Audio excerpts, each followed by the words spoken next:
ज्यादा पापी कौन? भोगवती नाम की एक नगरी थी। उसमें राजा रूपसेन राज्य करता था। उसके पास चिंतामणि नाम का एक तोता था। एक दिन राजा ने उससे पूछा, हमारा विवाह किसके साथ होगा? तोते ने कहा, मगध देश के राजा की बेटी चंद्रवती के साथ होगा। राजा ने ज्योतिषी को बुलाकर पूछा तो उसने भी यही कहा। उधर मगध देश की राजी कन्या के पास एक मैना थी। उसका नाम था मदन मंजरी। एक दिन राजी कन्या ने उससे पूछा कि मेरा विवाह किसके साथ होगा, तो उसने कह दिया कि भोगवती नगर के राजा रूपसेन के साथ। उसके बाद दोनों को विवाह हो गया।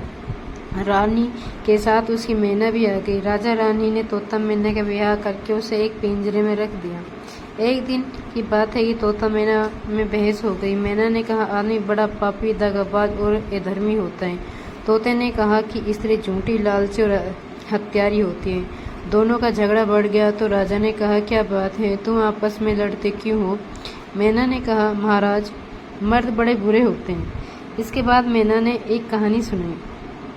लीलापुर नगर में महाधन नाम का एक सेठ रहता था। विवाह के बहुत दिनों के बाद उसके घर में एक लड़का पैदा हुआ। सेठ ने उसका बड़ी अच्छी तरह से लालन पालन किया, पर लड़का बड़ा होकर जुआ खेलने लगा। इसी बीच सेठ मर गया। लड़के ने अपना सारा धन जुए में खो दिया। जब पास में कुछ न बचा तो वह नगर छोड़कर चंद्रपुरी नामक नगरी में जा पहुंचा। वहां हेम गुप्त नाम का साहूकार रहता था। उसके पास जाकर उसने अपने पिता का परिचय दिया और कहा कि मैं जहाज लेकर सौदागरी करने गया था, माल बेचा, धन कमाया, लेकिन लौटने में समुद्र में ऐसा तूफान आया कि जहाज डूब गया और मैं जैसे तैसे बचकर यहाँ आ गया। उस सेठ की एक लड़की थी, रत्नावती। सेठ को बड़ी खुशी हुई कि घर बैठे इतना अच्छा लड़का मिल गया।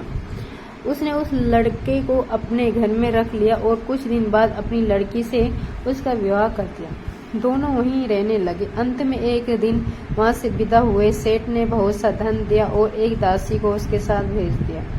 रास्ते में एक जंगल पड़ता था। वहां आकर लड़के ने स्त्री से कहा, यहाँ बहुत डर है, तुम अपने गहने उतार कर मेरी कमर में बांध दो। लड़की ने ऐसा ही किया। उसके बाद लड़के ने के हारों को धन देकर डोल को वापस करा दिया और दासी को मारकर कुएं में डाल दिया। फिर स्त्री को भी कुएं में पटक कर आगे बढ़ गया। स्त्री रोने लगी। एक मुसाफिर उधर जा रहा था। जंगल में रोने की आवाज सुनकर वह वहां आया। उसे कुएं से निकालकर उसके घर पहुंचा दिया। स्त्री ने घर जाकर माँ बाप से कह दिया कि रास्ते में चोरों ने हमारे गहने छीन लिए और दासी को मारकर कुएं में ढकेल कर भाग गए। बाप ने उसे ठाठस से बंधाया और कहा कि तू चिंता मत कर, तेरा स्वामी जीवित होगा और किसी दिन आ जाएगा। उधर वह लड़का जेवर लेकर शहर पहुंचा। उसे तो जुए की लत लगी थी। वह सारे गहने जुए में हार गया। उसकी बुरी हालत हुई तो वह ये बहाना बनाकर कि उसके लड़का हुआ है, फिर अपनी ससुराल चला। वहां पहुंचते ही सबसे पहले उसकी स्त्री मिली। वह बड़ी खुश हुई। उसने पति से कहा, आप कोई चिंता नहीं करें, मैंने यहाँ आकर दूसरी ही बात कही है। जो कहा वह उसने बता दिया। सेठ अपने जमाई से मिलकर बड़े प्रसन्न हुए और उन्होंने उसे बड़ी अच्छी तरह से घर में रखा। कुछ दिन बाद एक रोज जब वह लड़की गहने पहने सो रही थी, उसने चुपचाप छुरी से उसे मार डाला और उसके गहने लेकर चपत हो गया।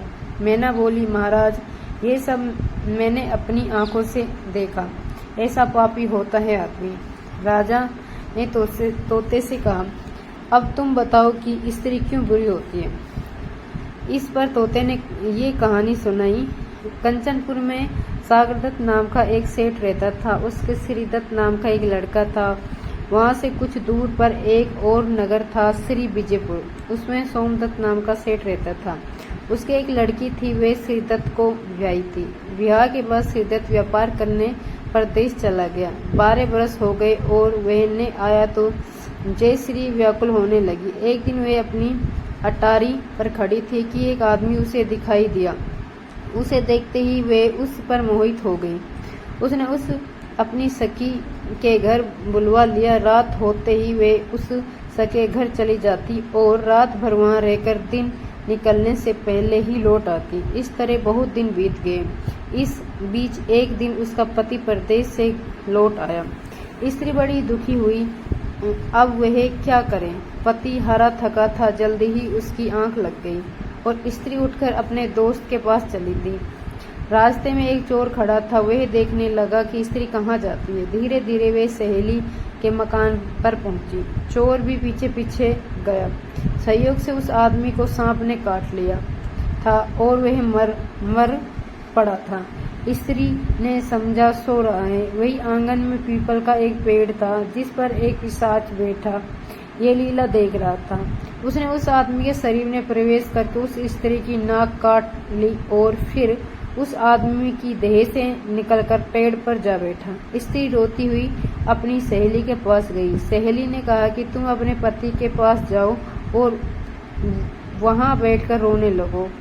कोई पूछे तो कह देना कि पति ने नाक काट ली। उसने ऐसा ही किया। उसका रोना सुनकर लोग इकट्ठे हो गए। आदमी जाग उठा। उसे सारा हाल मालूम हुआ तो वह बड़ा दुख हुआ।